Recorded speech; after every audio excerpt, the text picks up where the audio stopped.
BB hotel ടാസ്കിൽ ജിസേലിന് കിട്ടിയ role എന്താണെന്ന് വെച്ചാൽ BB ഹോട്ടലിലെ സെക്യൂരിറ്റി എന്ന് വെച്ചാൽ ചില്ലറ സെക്യൂരിറ്റി ഒന്നുമല്ല. റഷ്യയിൽ നിന്ന് എല്ലാ അടവും തടവും പഠിച്ചിട്ട് വന്ന സെക്യൂരിറ്റിയാണ്. സെക്യൂരിറ്റിയുടെ പേര് AK-47 എന്നാണ് വിളിപ്പേര്. ഇതാണ് ജിസേലിന് കിട്ടിയ ക്യാരക്ടർ എന്ന് പറയുന്നത്.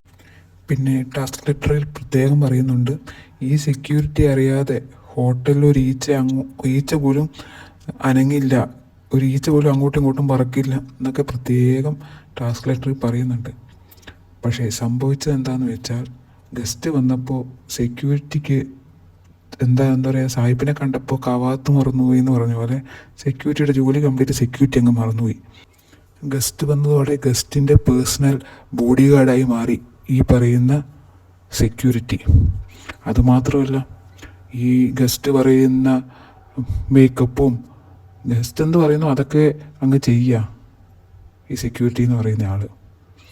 പിന്നെ എന്താ പറയുക, ജാത്തിയാറുള്ളത് തൂത്താൽ പോയില്ല എന്ന് പറയുന്ന പോലെ മേക്കപ്പും കിച്ചണും വിട്ടിട്ട് ഈ സെക്യൂരിറ്റിക്ക് വേറെ ഒന്നുമില്ല എന്ന് നമുക്ക് എല്ലാവർക്കും അറിയാലോ. അതുപോലെ തന്നെ ഇവിടെ സംഭവിച്ചു. മേക്കപ്പ് ആർട്ടിസ്റ്റായും കിച്ചണിലും നിരങ്ങി നടക്കുകയായിരുന്നു സെക്യൂരിറ്റി. അതുമാത്രമല്ല, കിച്ചണിൽ നിന്ന് ഓറഞ്ച് മോഷണം പോയിട്ടും ഈ സെക്യൂരിറ്റി അനങ്ങിയില്ല. ഷെഫ് കുറേ തവണ പറഞ്ഞു ഹോട്ടലിനെ നോക്കേണ്ടത് ഈ സെക്യൂരിറ്റിയുടെ ഡ്യൂട്ടിയാണെന്ന്. സെക്യൂരിറ്റിക്ക് ഒരു കുലക്കവും ഇല്ല. അത് AK-47 അല്ല, ഒരു കളിത്തോക്ക് എന്ന് വിളിക്കേണ്ട അത്ര പോലും ഒരിത് ഈ സെക്യൂരിറ്റിക്ക് ഇല്ല എന്നാണ് എനിക്ക് തോന്നിയത്. പിന്നെ സെക്യൂരിറ്റി ചെയ്തൊരു കാര്യം എന്ന് വെച്ചാൽ, ഈ വന്ന ഗസ്റ്റിനെ ചുമന്നുകൊണ്ട് നടന്ന് TV-യുടെ മണ്ടയ്ക്കോട്ട് കൊണ്ട് ഇട്ടു.